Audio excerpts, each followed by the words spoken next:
Alrighty, well, welcome everybody to our first Orange County Hug, which is HubSpot user group meeting today. We just kicked off this group last month, and this will be our first meeting being virtual, and then our next meeting is going to be in person. I'll go in a little more of that in a minute. While we wait for more people to log in, just wanted to start with a little icebreaker. So most of us are using AI for emails and note takers. But if you could wave a magic wand and have a AI handle one thing that you're still doing manually today, what would that be? And please type in the chat. I'm curious, what would yours be, John? My laundry. Yeah, that sounds great. Never ending. Honestly, though, my goal is to automate as much as possible to avoid data entry in CRM. Yeah, also great. We have in the chat from Tracy pulling together all reporting I need to create and show and interpret it in a nice way to view format. Yeah, reporting, not my number one thing ever on my to-do list. It'd be so fun to just be like, Claude, make a dashboard for me. Or Breeze, make a dashboard for me. Yeah, Claude's pretty good at it. Yeah, no kidding. I've been playing around with Claude Cowork recently. That's been nice to be able to look at my files and just do this for me.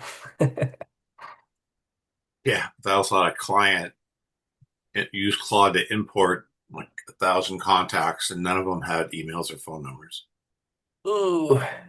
So it's like, there's no guardrails. Yeah, that's fair. That's fair. Any Alrighty, other thoughts? let's go ahead and move on. Nice. So, brief intros on myself. Founder and principal at CRM Assist. I've been doing CRM consulting since 2010, and I am a HubSpot partner and just became the new leader of the Orange County user group. Aaron is a senior evangelist at the HubSpot Academy. So he spends his time traveling around the world training people how to use HubSpot. And I asked him basically with all the new AI features coming out from HubSpot, I asked him really, okay, tell a story, right? From prospecting to closing deals, how do we leverage all these different tools that are coming out? Seems like weekly. Yeah, tell me about it. Um, yeah, I'll give a brief intro as well. Thanks, John. I've been at HubSpot for about 5 years now. Started out in the onboarding realm, helping folks implement their instance of HubSpot. So I'm excited to be here today on the education side of things, where you can actually talk about how you're doing on a daily basis. So pleasure to be here. Thanks for having me, John. All right, so the Orange County group.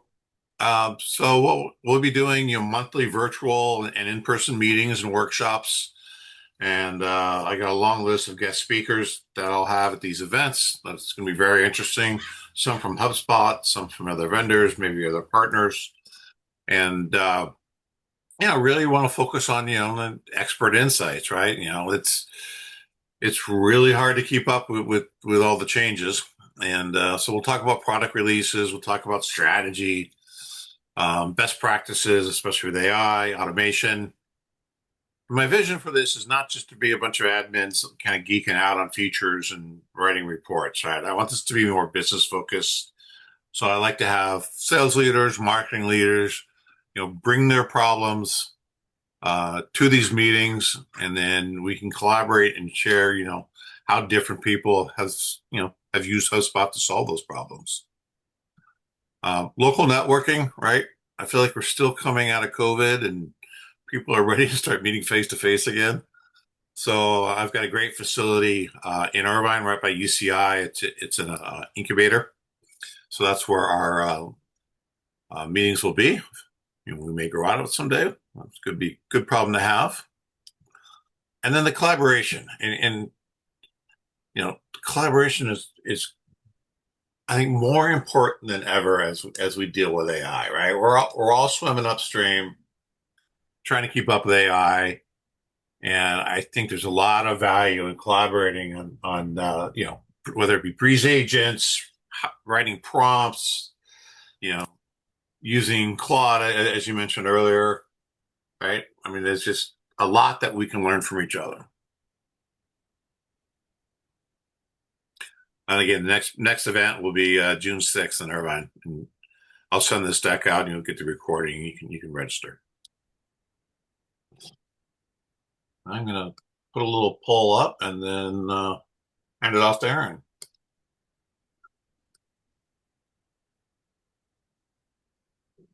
Um, just a quick poll for everyone, if you wouldn't mind answering. I love lunch meetings, personally. Right after I hit evening, I was like, shoot, oops. Yeah, and HubSpot does sponsor food and drink for these events too. So, Just saying. Nice. Well, thanks, everyone. As you're finishing up with the poll, I can dive into our agenda for today. Again, thanks so much for being here. We're gonna have a good time. We'll spend a few minutes talking about what is growing revenue? Why are we talking about it right now? Why is HubSpot obsessed with it? We'll take 15 minutes to focus on the new tools that have recently been released, how you can use these in your kind of daily workflow. And we'll take another 15 minutes for a live demo. Feel free to take notes, ask questions in the chat throughout. And then we'll wrap things up with a Q&A if that sounds good. Thumbs? Awesome. Okay. So, the way buyers buy has changed. I'm sure you all have noticed. These four things on screen are true right now, and most sales teams, I would say, are only working on maybe one or two of them. The intent point here, I would say, is the one that I see missed most often. Your best fit accounts are out there hiring, raising money, visiting your site, and most reps have no idea because they're working on a list that was built maybe 6 months ago. Or, they're not spending however many hours tracking 8 million company LinkedIn accounts. So, with that said, the committee point here is equally real. B2B buying consistently involves 6 to 10 stakeholders at least. If you're working one contact and hoping they'll carry you internally, the odds aren't super great. You're spending a lot of time researching and double checking all of these points. And in turn, I would say volume is where we often go first. But we're finding that more outreach is not the answer. The teams winning right now are sending better emails to fewer accounts at the right moment. And this is mirrored on the marketing side of things, right? We see in the funnel, there are just fewer people hitting your website. They're getting all of their answers from AI insights, asking LLMs. So you're targeting fewer people, but they're ready to buy and they're ready to go. So how do we do this without flying in blind? The problem isn't that these buying signals don't exist. They do. They're just scattered across LinkedIn, news feeds, your CRM, your marketing tools, things that at HubSpot we refer to as unstructured data. So by the time a rep pulls it together manually, the moment has passed. Your uh, generic AI is also underrated here. A tool that doesn't know your pipeline, your best customers, or how your teams are closing. That's not giving you intelligence, right? It's like a glorified autocomplete. And then the third point here is the core of our whole conversation today, which is the gap between when a company shows a buying signal and when a rep can act on it is when the deals die. So let's see fewer dead deals and see more alive deals. How does that happen? I'd say it's worth focusing on this point in particular. Every AI tool is going to tell you it's smart. Even HubSpot's AI tools are going to say we're the best. But what makes HubSpot's AI different and especially useful for sales is what it knows about your business. It knows your closed won history, not just a generic ICP, ideal customer profile, the accounts and personas that actually convert for your team. It knows your pipeline, it knows your sequences, your call transcripts. When it drafts an outreach email or suggests a CRM update, it's actually grounded in your data. So that's the difference between a tool that helps and one that just adds noise. Context is key. You'll probably see our CEO talking all about that on LinkedIn as well. She's been posting about context. Context is king nowadays. All right. So what does this look like in practice? HubSpot recently dropped a whole bunch of new tools for Spring Spotlight. It's when our sprint kind of ends and we have a lot of new features to showcase.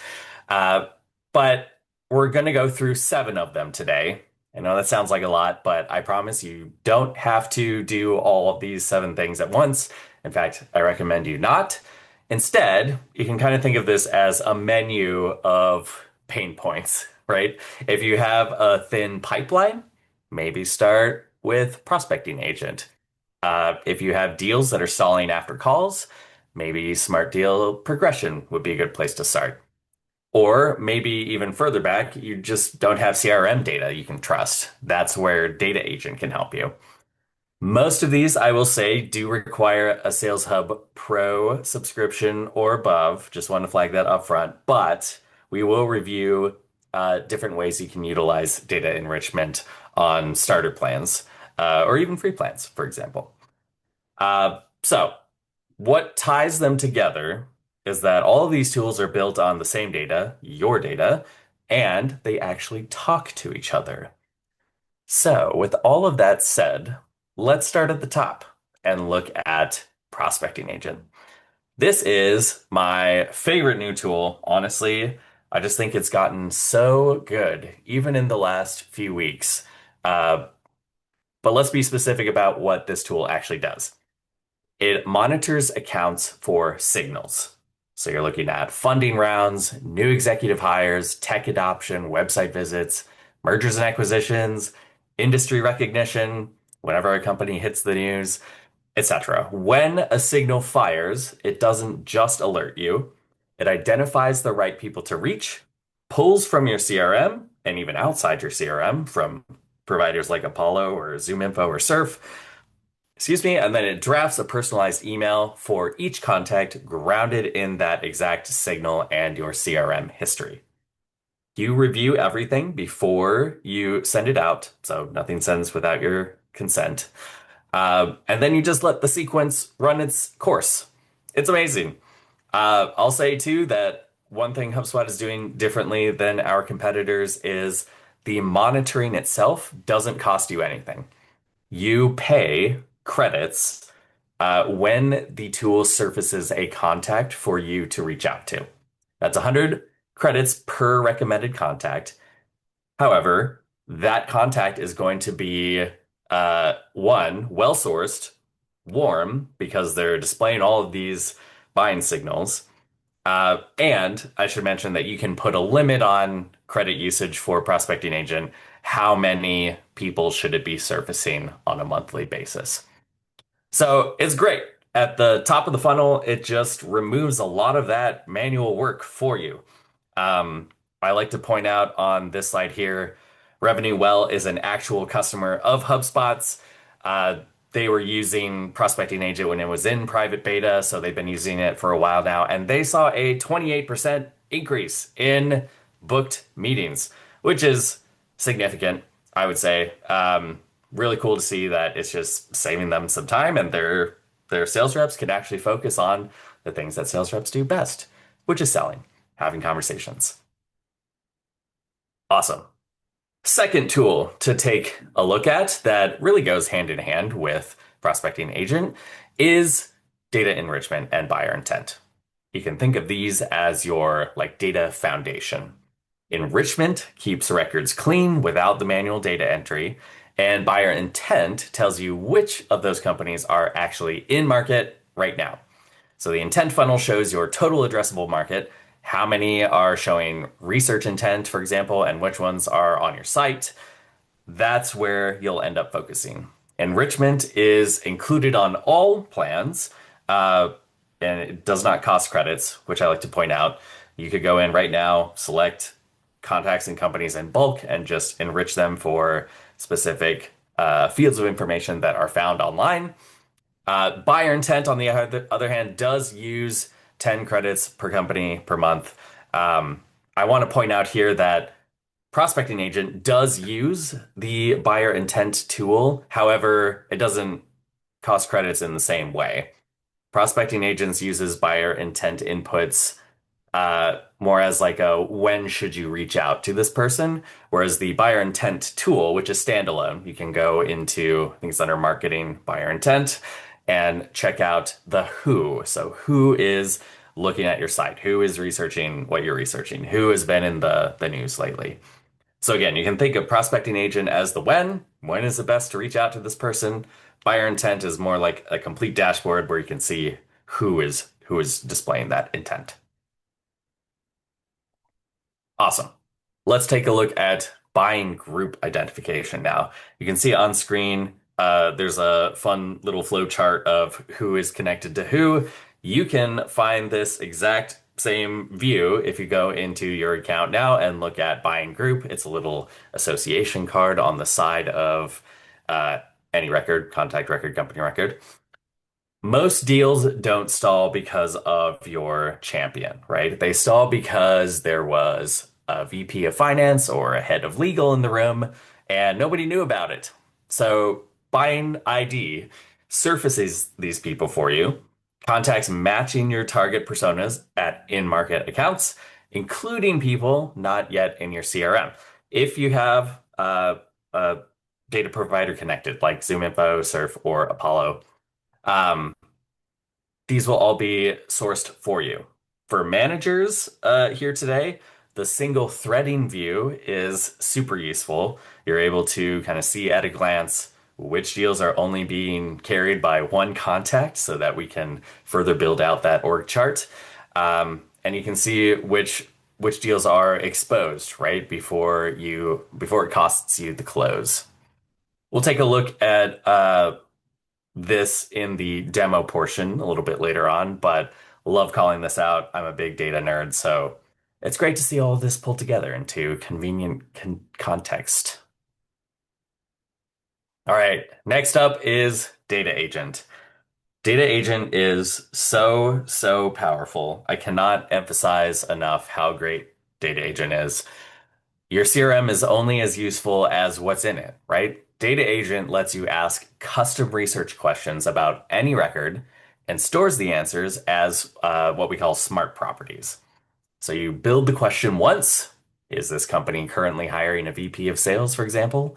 It runs automatically on records as they enter your account, and then it stores that information directly on the record. I would say a use case that people get excited about, for example, would be you have a company list view where one column answers whether they're hiring in sales, and then a column right next to it that says whether they recently raised funding. That's prioritization, right? Not just a CRM. I have a couple examples here on screen as well, as far as what kinds of questions you can ask Data Agent to store in a smart property. For example, does this company sell marketing software? It can be a yes or no question that just gets stored on the company record. You could ask if it has global offices outside of the US. You could ask about feature sentiment. How do folks feel about this particular product or feature? We used a fun Data Agent prompt the other day in a demo portal of ours. It's for a fictional company called Fern Baby Fern, about a plant company that supplies like businesses with plants for their corporate offices. We asked Data Agent if it would be able to find which direction the building is facing, so that if you get south-facing light throughout the day, we could offer that particular plant that loves sunlight. It was cool. It was actually able to deduce that based on uh, where the company was on Google Maps, and if it had like a contact us page, it was able to see based on the street view which way it was facing. All that's to say, there are lots of clever ways you can use smart properties, and you use them in conjunction, in tandem with every other piece of information you have currently in your account. Love Data Agent. It can do a lot more than smart properties that we won't get into today, but I do love how smart properties can be very useful in sales context, right? Next up, we have conversational intelligence enrichment. Many of you may be familiar already with the conversational intelligence tool. If you haven't, I would highly recommend checking it out. You can turn on conversational intelligence in the meetings and calls tool, respectively. Uh, but in general, your calls have more intelligence in them than your CRM does in some cases. And right now, most of that disappears. Conversational intelligence captures it, doesn't only record and transcribe for you, but it also breaks down every call or meeting by purpose, key moments, decisions, and next steps. For our managers here today, you can look at talk time, talk speed, the longest monologue, very similar to like your Gong or other coaching tools, right? But you get some great coaching metrics that you can pull up alongside your normal forecasting chats with your team. Those make coaching conversations hyper specific instead of vague.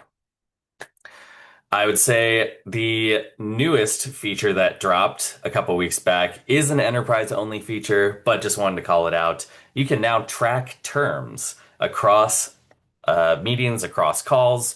So you can go in and tell HubSpot, hey, I want you to monitor for a specific product, or I want you to monitor for our competitors' names being mentioned. You would then be able to pull that into a report. And again, it makes for great coaching conversations. It also makes for great messaging conversations. In addition to tracking specific terms, you can also enrich directly from the conversational intelligence itself. So if anything comes up on a call that would indicate somebody's role, their buying role, or annual revenue, those general properties that get enriched anyways within HubSpot, conversational intelligence now does that for you directly from the call, which is great. And just a fun automated thing to have happen in the background. All right, next up here is smart deal progression. This, I would say, is number 2 on my list under Prospecting Agent. And honestly, it's kind of like a companion to Prospecting Agent, but on the other end of the funnel. Let's say you had a great discovery call. Smart Deal Progression has already read the transcript, cross-referenced your deal history, and has suggestions waiting.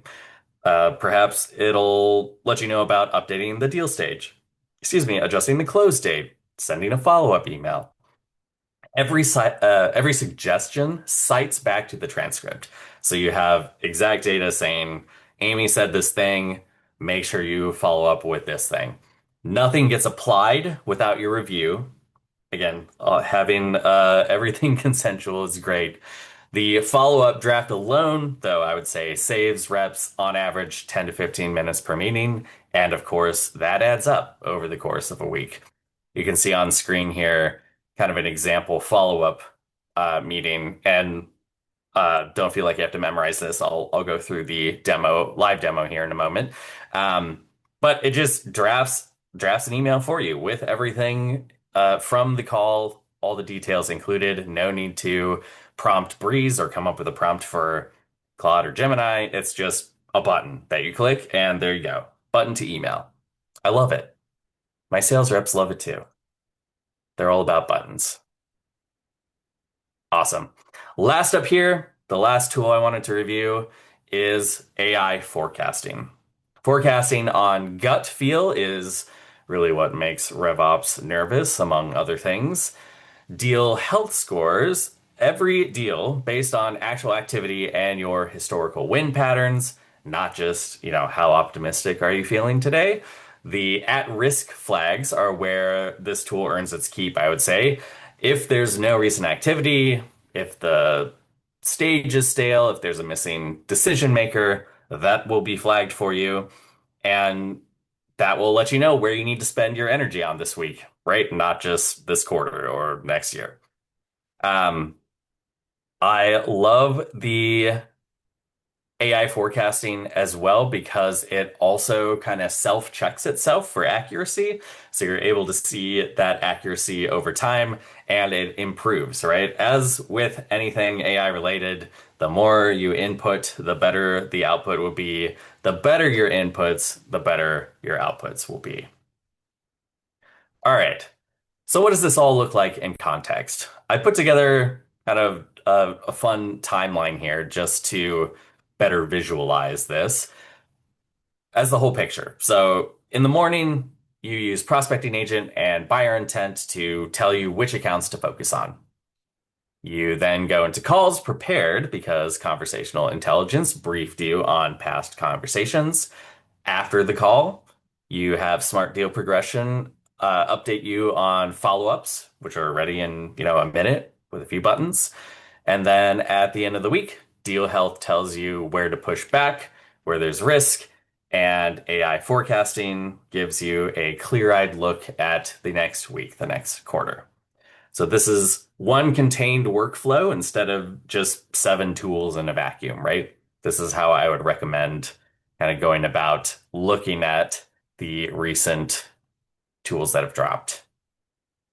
Okay, I think we're doing good on time. So allow me now to head over into the tool and we can take a look at a few of these. I'm going to first head into HubSpot. Hopefully oh, I might have to reshare. Just kidding. That worked. Awesome. If you can't see my screen, let me know. Sometimes I get a little ahead of myself. All right.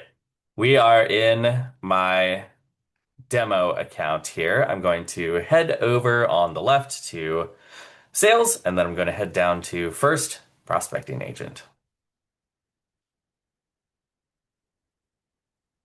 All right.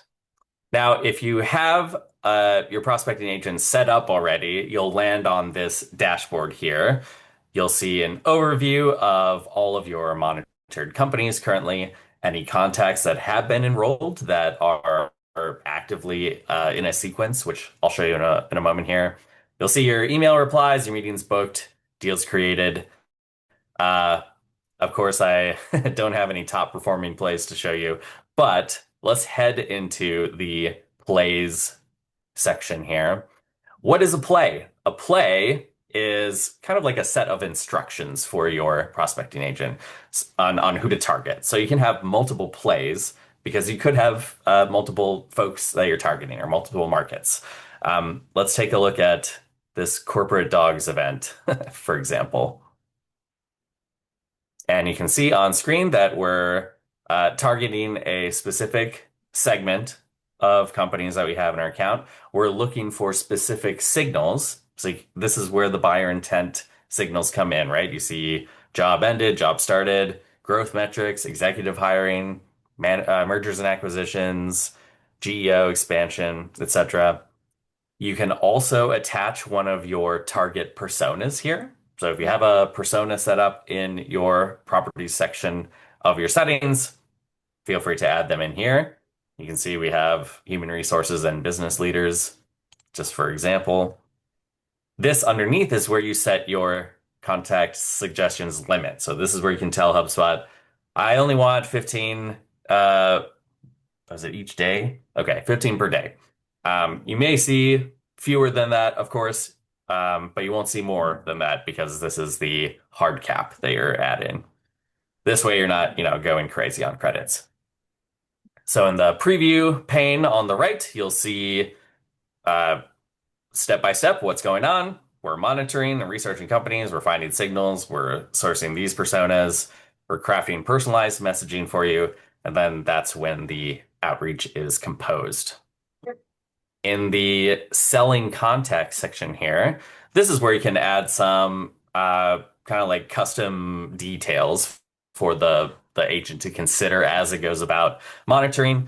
So you can add in your website. What does your company sell? What's your value prop? What pain points do you solve? Which projects and services do you want to sell? That's funny. We have our hubs in here, but yes. So just a place for you to get a little bit more focused in. The outreach section here is where you can select if you want it to be a sequence or adaptive. So the difference being that this actually changed the wording. Okay, adaptive sends personalized emails that adapt based on the prospect's actions. So if they're visiting your site, for example, if they are responding to marketing email, for example, other like intent signals like that, the agent will kind of pivot and correspond accordingly. I think this is where you can actually, I guess it won't let me edit the sequence after there is a contact already enrolled in it. But the adaptive outreach here is actually where you can build the sequence. Oh, here we go. I just had to switch it. Sorry.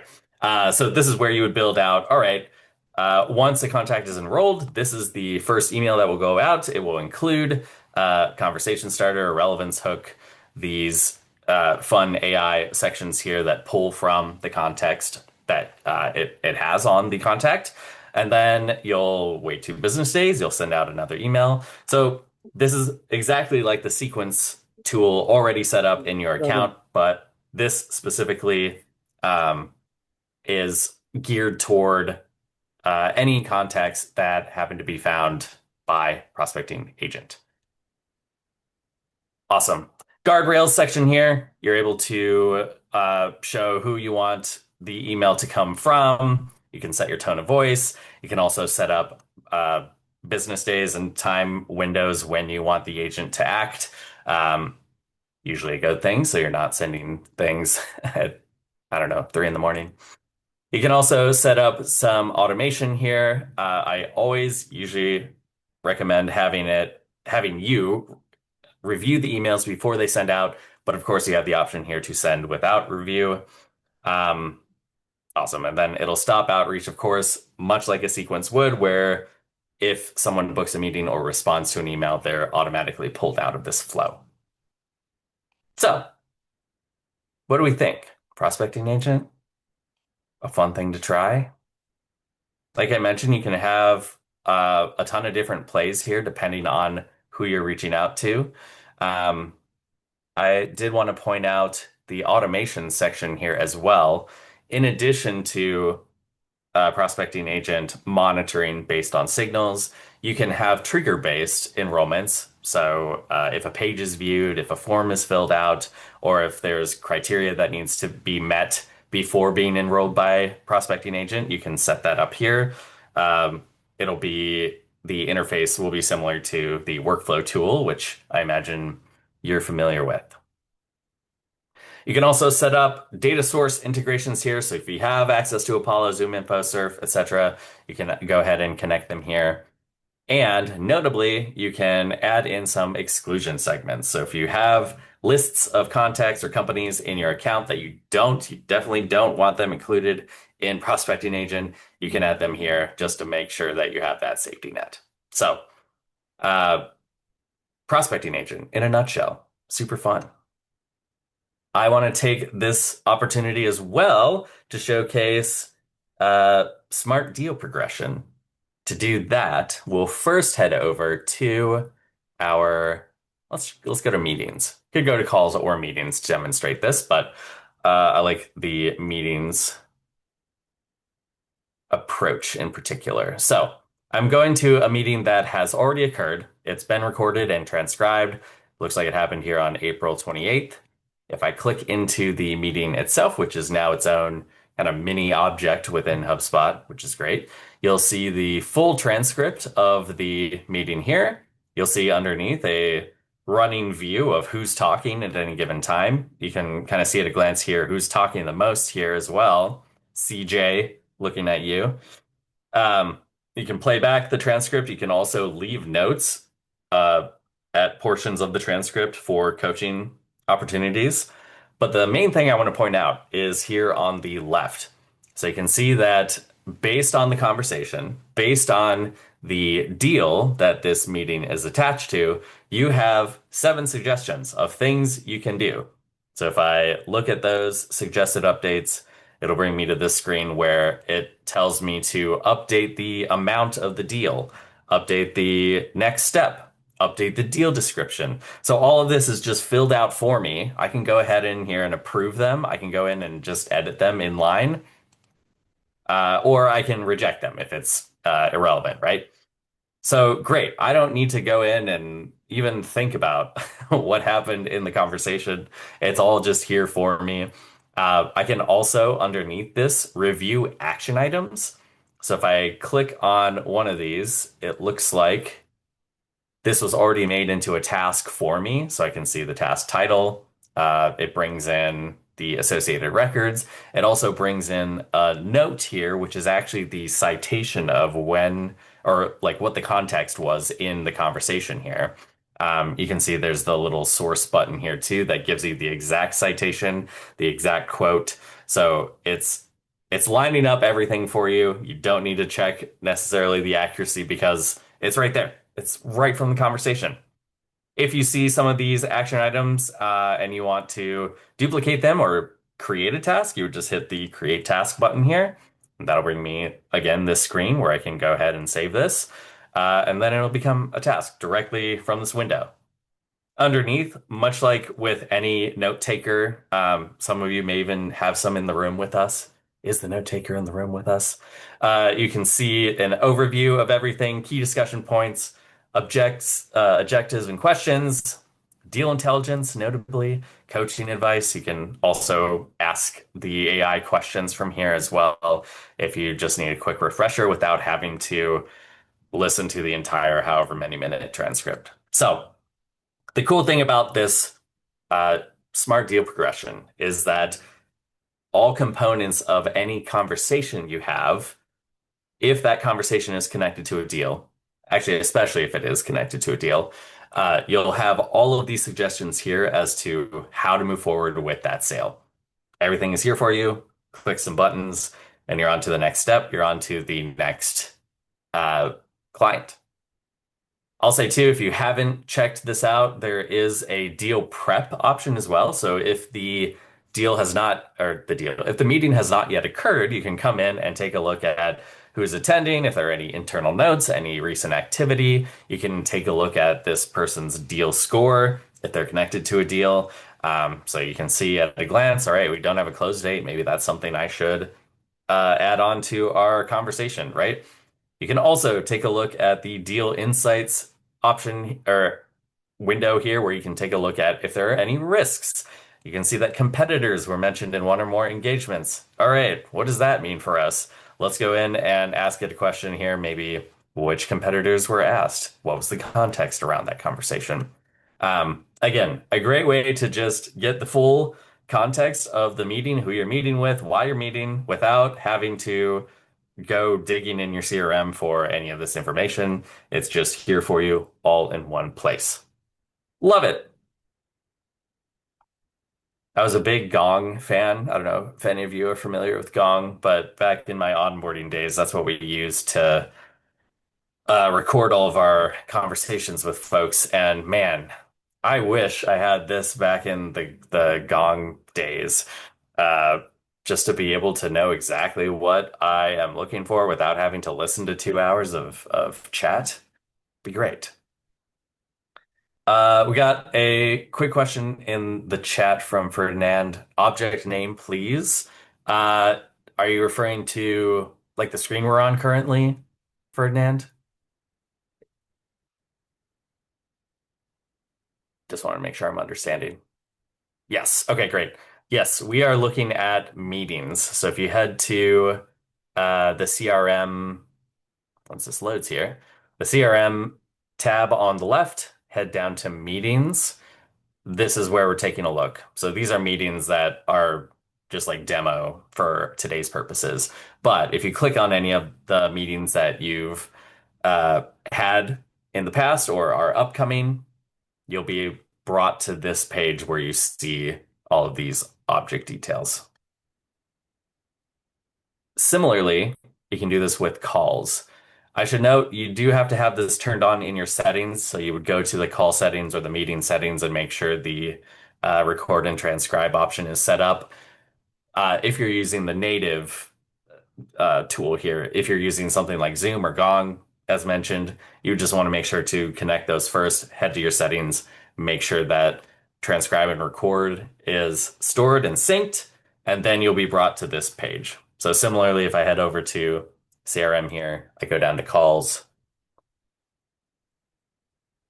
I'll take a look at this call at the top, and we'll be brought to a similar screen where we see transcript, next steps, and action items underneath. I'll note as well, because this isn't visible in my demo data for whatever reason, probably because I don't have an inbox connected, but you can, from this screen, you'll see a little button right here that says send follow-up email. And if you click that button, the HubSpot AI will draft a full email for you based on the conversation, including conversation context, including your next steps, all in a bullet list for you, so that really all you have to do is click send. Of course, review it, make sure it's all accurate. But really, really saves you a lot of time keeping up to date on all of your conversations. All right. Well, that brings me to the end of our demo, and we have about 15 minutes left. Great job on timing there, John. Uh, does anyone have any questions? Feel free to come off mute. You can throw some questions in the chat, whatever you're comfortable with. Yeah, I'll queue up a few things that come up quite often. Yeah, love it. So credits, right? I think we all have a little anxiety about, credits turning into that, long distance bill we used to get, right? Yeah, How do definitely. you recommend that we manage that?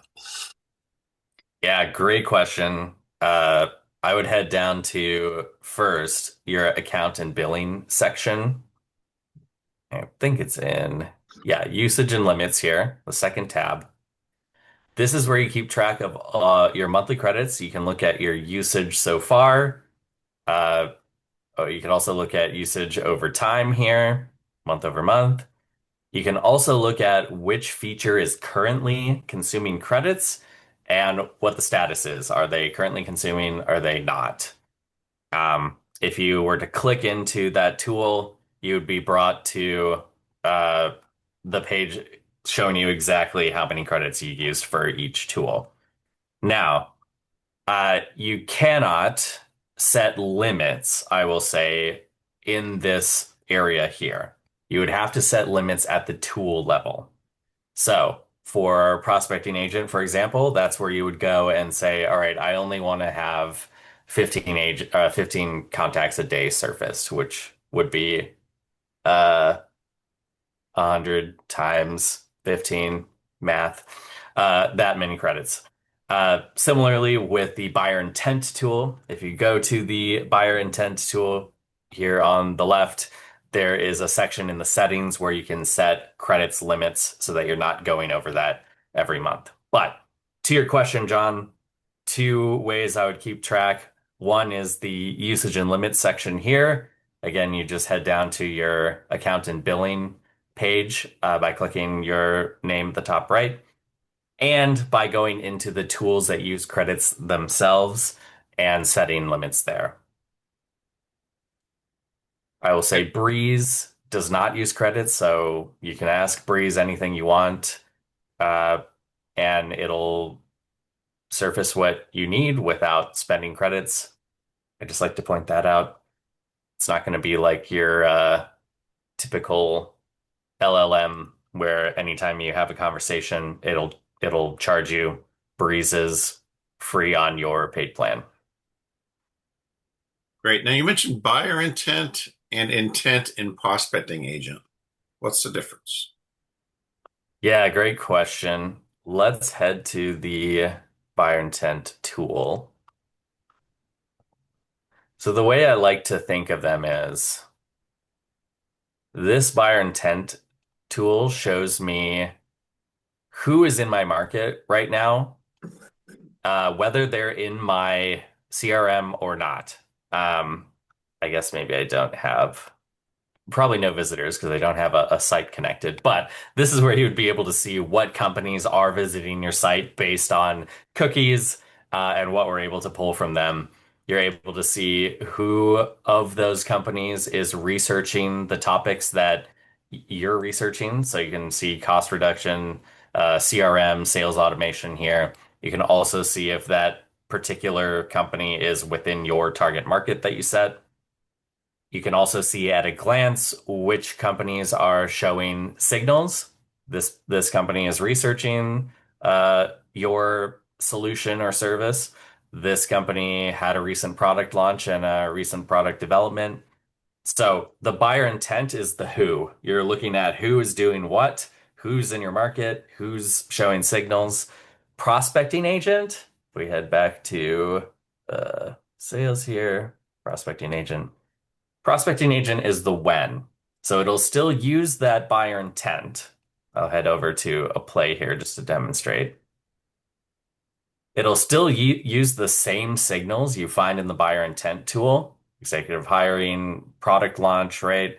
But it's going to tell you when you need to reach out to a contact at this particular company. So I guess two different ways of looking at the same thing. Prospecting agent is going to act on it though, and buyer intent is for you to simply monitor those companies. Okay, that's helpful. And then one other thing, I had a client recently that, you know, they don't get any inbound leads, right? So everything is outbound. So whether it's an email campaign or cold calling or LinkedIn or whichever. So how would they use prospecting agent? Yeah, great point. Do they have a like an Apollo or a Zoom Info kind of third party data source? Yeah, I have one that has Surf, one that has Apollo. Nice. Yeah, I would say prospecting agent is like that's the use case that it was built for. You can go in, create a prospecting agent play that targets specifically who you're looking for, connect your Zoom info, and it's going to surface the warm leads that you should be reaching out to. You don't have to do any of that research. You don't have to treat Zoom info like a dialer and cold call a bunch of people. It's less like I've heard the term like spray and pray and more of like a targeted approach. You can just turn this on and reach out when the contacts are surfaced for you. Great. So it's like my AI BDR. Yeah, exactly. Well said. Excellent. Well, if there are any other questions, feel free to just come off mute and ask. If not, I think we'll wrap up. Thank you, Aaron. That was great. I will be posting this video. I'll send this out to everybody. Probably a YouTube link. And if you have any questions, both Aaron and I's LinkedIn, my email address is on one of those first slides. Feel free to connect with us, and let's have a dialogue. Love it. Thanks everyone for joining. Thank you. Super fun. Thanks, John, for having me. Yeah, maybe I'll see you all in San Diego soon. That'd be fun. Sounds good.